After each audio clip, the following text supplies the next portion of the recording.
से निवृत्त होकर हम एकांत में मंत्र जप कर रहे हैं तो ये 4 बातें नहीं होनी चाहिए मंत्र जापक में या नाम जापक में। उस समय जिस समय हम बैठे हैं, पहला, नाम जप या मंत्र जप में जो ही हम माला प्रारंभ करते हैं तो सदगुरुदेव भगवान को प्रणाम करके मौन धारण करते हैं जब तक वो माला ना हो जाएगी। अत्यंत आवश्यक होने पर भी माला पूरी ही करनी है, तब बात करनी है। मंत्र जाप में ये नियम होना चाहिए। अगर ऐसा नहीं है तो फिर माला पुनः आपको प्रारंभ करनी पड़ेगी, उसे पूरा करने। बीच में रोक कर बात करके फिर आगे ये नहीं चलेगा, ये दोष माना जाता है। माला पूरी होने तक वार्ता नहीं हो सकती। बोलना बीच में, पहला दोष। दूसरा, इधर उधर देख ऐसे माला जपने की, मेरुदंड सीधी, नासाग्र दृष्टि ऐसे। जिसे नींद आने की संभावना है वो आंख मूंद के भजन करने मत बैठे। नहीं, कंबल या शाल ओढ़ा, आंख मूंछ ली तो माला छूट जाएगी और आपका समय व्यतीत हो जाएगा नींद में। ऐसा प्राय होता है।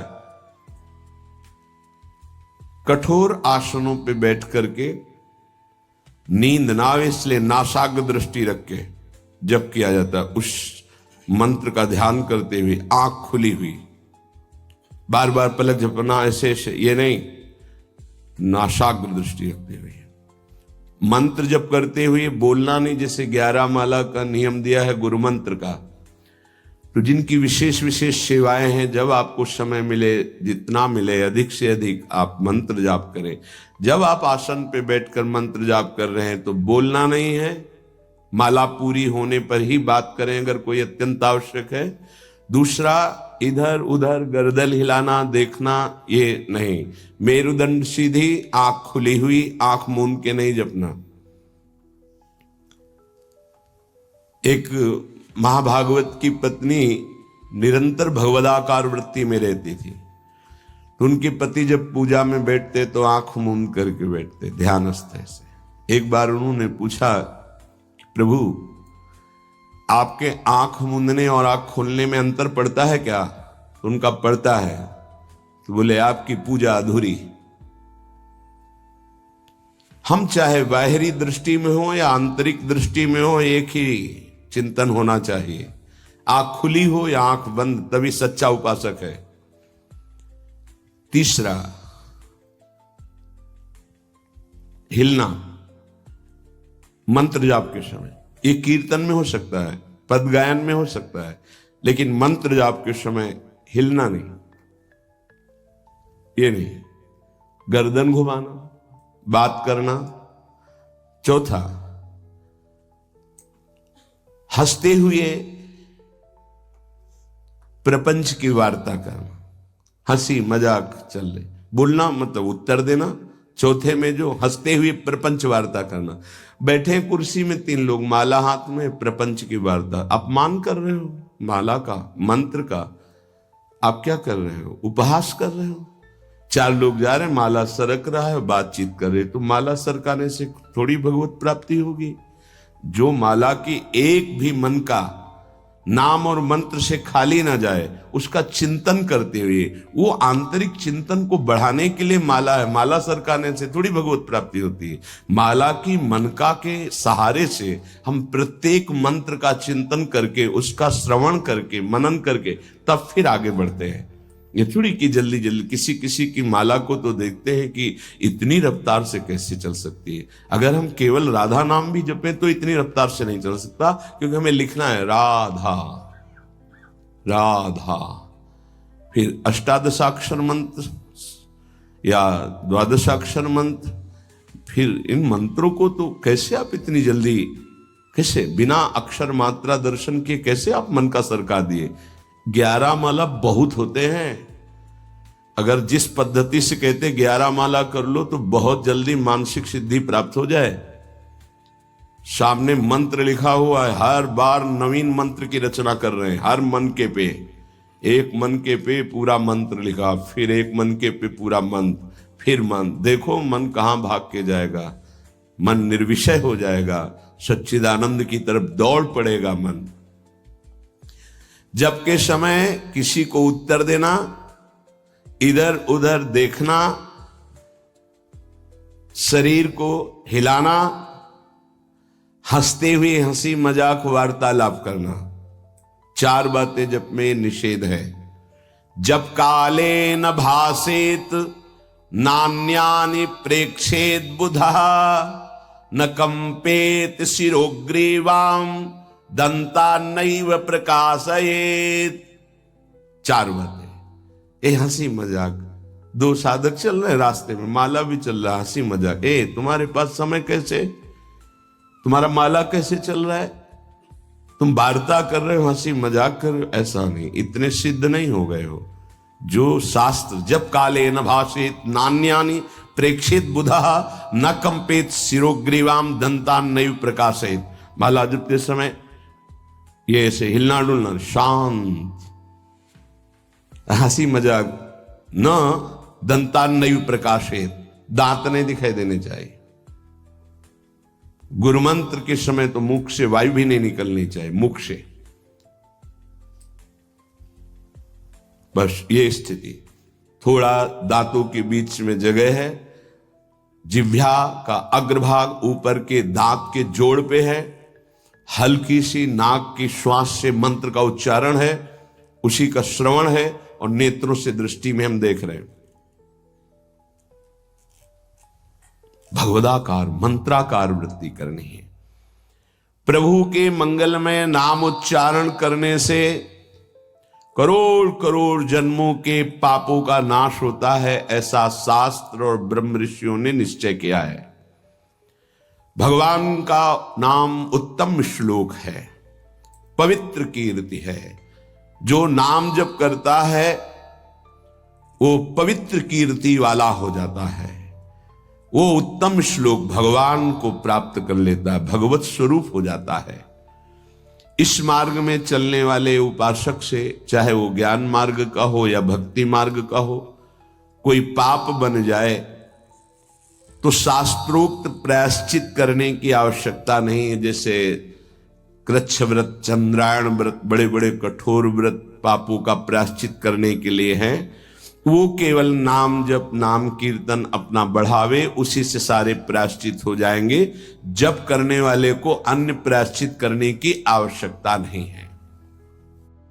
अनंत जन्मों के हमारे पाप हैं, तब तक हमारी नाम में रुचि नहीं होती। ये बहुत ध्यान देने का विषय है कि जब नाम की इतनी महिमा है तो सब लोग नाम में क्यों नहीं लगते?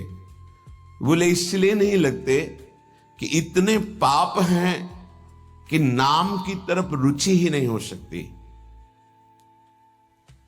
जैसे कोई कहे कि चीनी चीनी चीनी कहने से तो क्या मुंह में मिठास आ जाएगी क्या? भोजन भोजन भोजन करने से क्या पेट भर जाएगा क्या? तो ऐसे ही कृष्ण कृष्ण राम राम राधा राधा करने से क्या राधा मिल जाएंगे क्या? बड़े तर्क होते ना दिमाग में। वो जड़ वस्तु है, वो न पहले थी न बाद में रहेगी, बीच में भी उसकी सत्ता नहीं है। नासतो विद्यते भाव। और जो भगवान को अधीन कर ले, भगवान से भी महान, जिसकी महिमा स्वयं भगवान नहीं वर्णन कर सकते। कहूं कहां लगी नाम बड़ाई, राम न सके नाम गुण गाई। वो इन भौतिक पदार्थों के नाम जैसा नहीं है, वो सच्चिदानंद है। स्वप्रधानमेव पुरुषोत्तम कीर्तनम पाप प्रध्वंसन हेतु।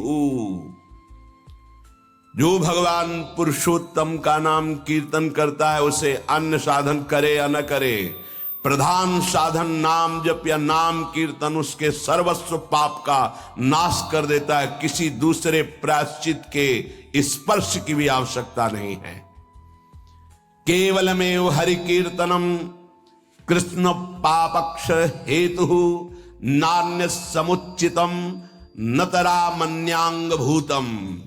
केवल नाम जप नाम कीर्तन संपूर्ण पाप और पाप प्रवृत्ति को विध्वंस कर देता है। अन्य किसी साधन के अंगभूत की आवश्यकता नहीं है। हो रहा है अच्छा, नहीं हो रहा तो चिंता की बात नहीं है। संपूर्ण पाप और पाप प्रवृत्ति का नाश करने के लिए केवलमेव हरि कीर्तनम, केवल भगवन नाम कीर्तन, भगवन नाम जप।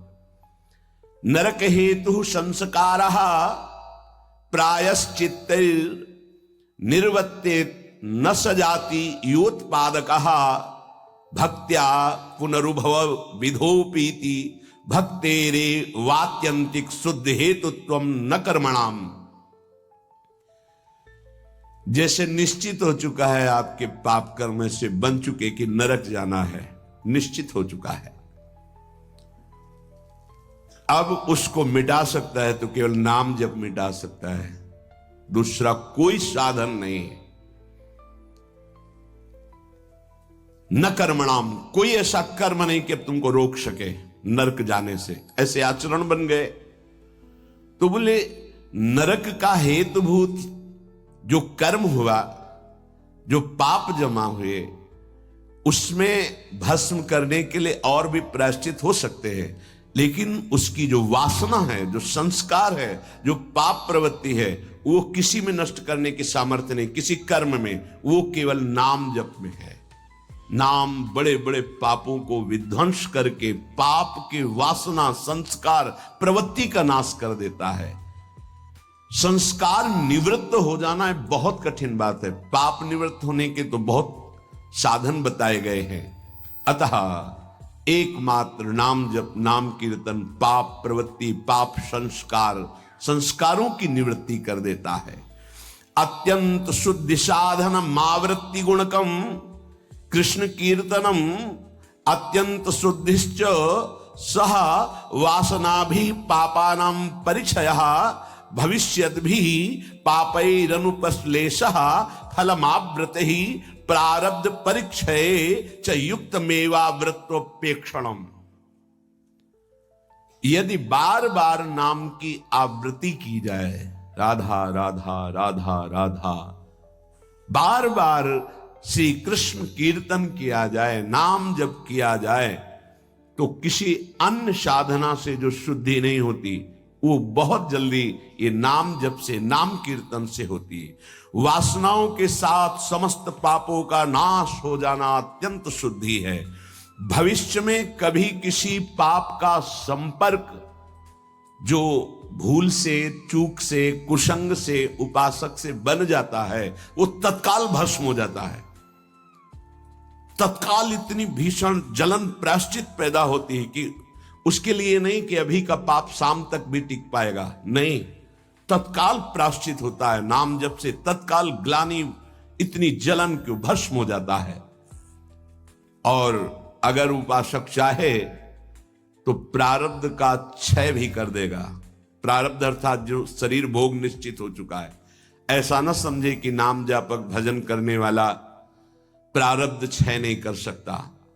हर रोग को नष्ट करने की सामर्थ्य है, पर वो अपने नाम जप की जो आवृत्ति कर रहा है, अव्यावृत भजना, बार बार नाम जप कर रहा है, वो आराध्य देव के विधान को जानकर सुखी होने वाला उपासक हो जाता है। पाप क्षय हुआ, पाप की प्रवृत्ति का नाश हुआ, आगे भूल चूक से पाप हो जाए उसका भस्म करने की सामर्थ्य उसमें, प्रारब्ध को क्षय करने की सामर्थ्य होते हुए भी भक्त अपने प्रारब्ध को क्यों भोगता है? क्योंकि वो उस भजन से अपने आराध्य देव को प्रसन्न देख करके, मन जहां है सावई मना कृष्ण पदारविंदेव, अब उसे प्रारब्ध कोई दुखद नहीं लगता, अपने स्वामी का मंगल विधान लगता है, वो उसे सहज में भोग लेता है। यदि चाहे तो उसे तत्काल भस्म कर दे प्रारब्ध। आगे इसका वर्णन करते हैं। अप्रारब्ध प्राचीन पापक्षय सकृत कीर्तनमेव साधनमिति निरपवादम अन्नवचनानि संत्य अनंतानि। प्रारब्ध से भिन्न पापों का क्षय समझना। अप्रारब्ध प्राचीन पापक्षय, बिना प्रयास के नाम जप से वो क्षय हो जाते हैं। प्रारब्ध के लिए संकल्प करना पड़ता है और भक्त संकल्प रहित होता है, इसलिए प्रारब्ध को भोगता है। जो प्राचीन पापाक्षय अप्रारब्ध, जो प्रारब्ध में नहीं है, पूर्व संचित जमा पाप कर्म है, वो सकृत कीर्तनमेव साधनमिति, एक ही साधन भगवन नाम कीर्तन, भगवन नाम जप, वो स्वाभाविक नष्ट हो गया। निरपवादम, इसमें किसी का कोई तर्क नहीं है, पर प्रारब्ध को क्षय करने के लिए संकल्प करना होता है। ये मेरा रोग नष्ट हो जाए, ये कभी भक्त नहीं कर सकता। इसीलिए बड़े बड़े संतों को कष्ट में देखा गया। शारीरिक अप्रारब्ध स्वाभाविक क्षय हो जाएगा, पर प्रारब्ध के लिए संकल्प करना पड़ेगा। इसलिए भक्तजन अत्र वचनानि संत्यनंतानि, संतों के अनंत वचन पाए गए। क्या कि जैसे मेरे प्रभु रख रहे हैं वैसे मैं बहुत राजी हूं, मेरे स्वामी जैसे मुझे रख रहे हैं, जोई जोई प्यारो करे सोई मुहि भावे, तेरा किया मीठा लागे। क्या बड़े बड़े महापुरुष के तेरा किया मीठा लागे। प्रभु आप जो विधान कर रहे हो वो प्रारब्ध क्षय के लिए संकल्प नहीं करते। कीर्तनात् पापक्षय तदा वृत्त्या तद विषयाणाम वासनानाम प्रचय अपचयश्च पाप वासनानाम ततो भगवज्जनो सेवा सात्यताम तदुपवर्णित महिमनि भगवती पुण्य श्लोक शेखरे भगवती नैष्ठिकी भक्ति तत्शोकादि नाम अत्यंतोच्छेद ततः सत्वस्य परमोत्कर्षः तत्व साक्षात्कारः ततो मुक्ति रीति अयमर्थः। ओहो, बड़ी अद्भुत बात वर्णन कर रहे हैं। ये कीर्तन केवल पाप का ही नाश नहीं करता, नाम जप, ये नाम जप बार बार जो आवृत्ति की जाती है, इससे उपासना की वृद्धि होती है, वासनाओं का नाश होता है। इसके पश्चात भगवत प्रेमी महात्माओं का सानिध्य मिलता है। ये बड़े गूढ़ विषय है। जब तक आपके पाप क्षय नहीं हुए तो आप संतों के सन्मुख नहीं पहुंच सकते। भगवत कृपा हुई, कैसे पाप क्षय हुए? श्रवण सुजस सुनी आयऊ, जब कान में श्रवण में हमारे भगवतीय सिद्धांत नाम महिमा पड़ी तो सुन सुन के हमारे हृदय में इच्छा जागृत हुई, चलो संत दर्शन करते हैं। भजन का फल हुआ संत दर्शन, नाम जप का, नाम कीर्तन का फल हुआ भगवत प्रेमी महात्माओं का सानिध्य संग। ततो भगवज्जन सेवा सात्यतम, फिर उसके हृदय में उन महापुरुषों की सेवा करने का मन होता है। क्या करूं जिससे ये प्रसन्न हो जाए? फिर उन महापुरुषों के द्वारा ततस तदुपवर्णित महिमनि भगवती पुण्य श्लोक शेखरे भगवती नैष्ठिकी भक्ति, कैसे प्रभु में निष्ठा जागृत होती वो उपदेश करते हैं। किनको? निज जनों को। निज जन कौन? जो नाम जप नाम कीर्तन के द्वारा जिनका पाप क्षय हुआ, पाप वासनाएं नष्ट हुई, एक उपासना जागृत हुई कि हमें संतों का सानिध्य मिले, भगवत कृपा से संत सानिध्य मिला, उनके हृदय में एक नई इच्छा जागृत हुई, इनकी सेवा मिले, इनको कैसे प्रसन्न करूं। जब उनकी आज्ञा और सेवा में तत्पर हुए तब उन्होंने अपने हृदय की उपासना दे दी। उससे क्या हुआ? बोले भगवती नैष्ठिकी भक्ति, निष्ठा पूर्वक भगवान की भक्ति का जागरण हुआ।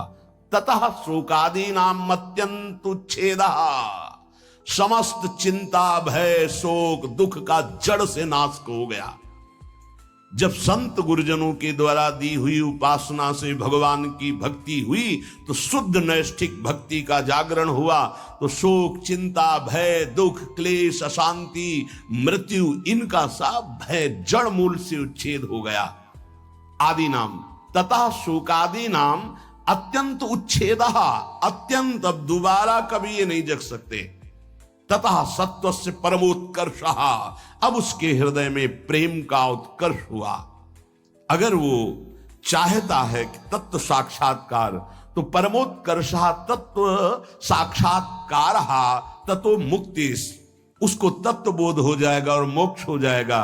अगर वो ये नहीं चाहता है तो प्रेम प्राप्त हो जाएगा। भगवत लीला धाम में प्रवेश, दोनों तत्वबोध हो जाना या भगवत प्रेम, दोनों नाम जापक नाम कीर्तन करने वाले को प्राप्त हो जाता है। तो सर्वेशाम अपि भगवन नामम प्रत्येक मेतादृशम सामर्थ्यम न चा नरक सृष्टे लानर्थक्यम दग्धेपि कश्चितम प्राचीने पापमनि। तब तो फिर नरक तो कोई जाएगा ही नहीं, तो नरक की सृष्टि करना व्यर्थ हो जाएगा। यदि नाम जब नाम कीर्तन सब करेंगे तो सबके पाप नष्ट हो जाएंगे, सब तत्वबोध, सब भगवत प्रेम प्राप्त कर लेंगे। तो नरक सृष्टि लानर्थक्यम, बेकार की नरक की सृष्टि हुई। दग्धेपि कर्तचित प्राचीने पापमनि, क्योंकि पूर्व पाप ही नरक में दग्ध करते हैं, जलाते हैं, कष्ट भोगवाते हैं, और वो तो नाम जब नाम कीर्तन से नष्ट हो जाता है। तो कह रहे हैं तदुत्तर काल भावी भी रंगो भी महदवा मानिश्च नरकपातस्यापि संभवात्। बड़ा सूक्ष्म विषय वर्णन करते हैं। ना चावृत्ति गुणकमेव कीर्तनम सर्वस्यापि भविष्यतीति कश्चिदस्ति नियमः। एक तो सब नाम महिमा सुन भी नहीं पाएंगे। भारत में कितनी जनसंख्या है? 135-40 करोड़ तो है ही है। क्यों, ऐसे ही तो है? 140 करोड़ क्या सब नाम महिमा सुनते हैं? क्या सब भगवान नाम कीर्तन करते हैं? नहीं।